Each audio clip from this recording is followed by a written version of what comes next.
Since getting my DJI Osmo Pocket 3, I've been pretty obsessed with testing it for body-mounted biking footage. Now, action cameras like the Osmo Action 5 Pro are definitely the classic choice for this kind of shooting, but the Pocket 3 brings two standout advantages that sometimes make it the better, or even only option for your biking footage needs. First, the mechanical gimbal stabilization lets you shoot at lower shutter speeds safely, so you can get buttery motion blur without the weird ghosting or warping effects you'd see with action cameras that rely on electronic image stabilization. Second, its larger sensor gives it a clear edge when shooting in low light, producing cleaner, more detailed footage after the sun dips. That said, using the Pocket 3 for biking footage is very much a niche use case, and it took a lot of trial and error to figure out the best way to make it work. So in this video, I'm going to share everything I've learned, the mounting options, the lens attachments, and the best in-camera settings, so you can skip the guesswork and get great results right away. Let's start with how to mount the Pocket 3, which begins with the expansion adapter. This accessory is essential because it makes the Pocket 3 compatible with standard action camera mounts, which are the kind of mount almost every body mount uses. I personally use the official adapter from DJI, which has worked reliably for me. That said, there are alternative third-party options out there, like this more premium option from Ulanzi. Just be careful when going third-party though, since the first one I picked up was this one from Sunny Life, which felt way too flimsy to trust with something as valuable as the Pocket 3. Now that you can attach the Osmo Pocket 3 to any action camera mount, you might be tempted to directly mount it to your bike's handlebars. However, mounting the camera to the handlebars directly should be avoided at all costs, as the vibrations from the road will transfer straight into the camera, posing a considerable risk to the camera's delicate gimbal mechanism. I tried it anyway, but as you can see, the vibrations show up in the footage and render it almost unusable, so it's not worth the risk. For that reason, the Pocket 3 really has to be worn when shooting biking footage, since this allows your body to act as a natural shock absorber. Even when worn, I do suggest avoiding intense rides, as it's quite a delicate setup. Over time, I've tried a chest mount, a backpack mount, and a neck mount. I personally use the backpack mount least because the framing ends up being off-center and also a little too high for my taste. The chest mount provides the most secure fit and also the lowest camera angle, which means you can capture the handlebars in your frame for a more immersive first-person feel. These days though, I find myself reaching for the neck mount more often, mainly because it's slightly easier to put on and take off compared to the chest mount. The downside is that the camera angle tends to sit a bit high, so you might miss the handlebars entirely. To fix that, I now mount the Pocket 3 upside down, which lowers the camera just enough to get the handlebars back in the frame. That said, your results may vary depending on factors like your handlebar and seat height, or how hunched over you ride. One last tip: if you go with a neck mount, make sure it has a strap and use it. When I've used mine without the strap, the camera was prone to bouncing around, and the footage ended up with noticeable shaking. The strap helps keep the camera more stable and locked down in place for shake-free footage. As I mentioned earlier, one of the key things that sets the Osmo Pocket 3 apart from typical action cameras is its gimbal stabilization.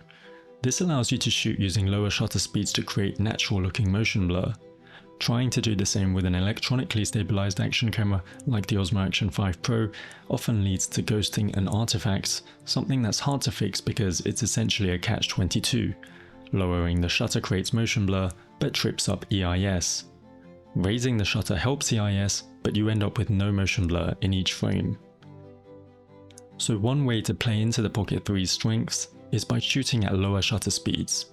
Otherwise, an action camera generally makes more sense outside of low light scenarios, since it's smaller, more rugged, and more forgiving out of the box. Now, while any ND filter will allow you to bring down the shutter speed in brighter conditions, things get tricky if you want to pair it with a wide angle lens, which brings us to the next part. Compared to the ultra-wide field of view on most action cameras, the Osmo Pocket 3's FOV can sometimes feel a bit tight for biking footage. Attaching a wide-angle lens helps open things up just enough to make a difference. It's subtle and definitely not essential, but it comes in handy when you want a wider shot that brings in more of the handlebars. The problem with most wide-angle lenses for the Pocket 3 is that they're not designed to be combined with ND filters, so you often have to choose between a wider field of view or motion blur with proper shutter speed, but not both. That's where this lens kit from Freewell stands out. It includes a wide-angle lens specifically designed to stack with the included ND filters. While the combined setup adds noticeable bulk to the front of the Pocket 3, it's what I sometimes use to get a slightly wider FOV and cut down the light for slower shutter speeds. However, note that lens stacking does affect image quality, and especially when using the strongest ND128, I noticed a color cast around the edges of the frame.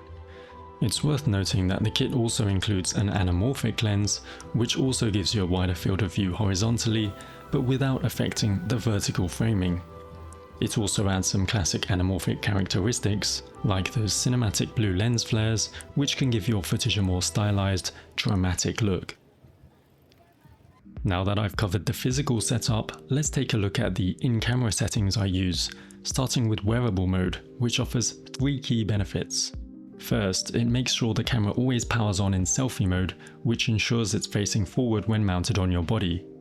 Second, it puts the gimbal in tilt locked mode, so the horizon stays level and the camera won't constantly point up or down whenever your body angle changes.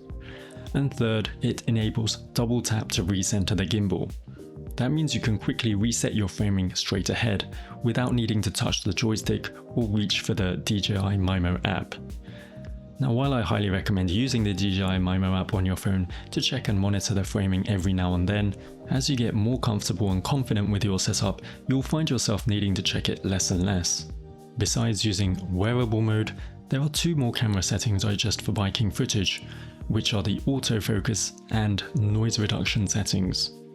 For autofocus, I recommend setting it to single AF and tapping somewhere far off in the distance. The reason for this is that if you set it to continuous, you can get into situations where the camera focuses on things like the bike's handlebars or your arms, which typically isn't something you actually want. The other setting I tweak is noise reduction, which I dial down to -2.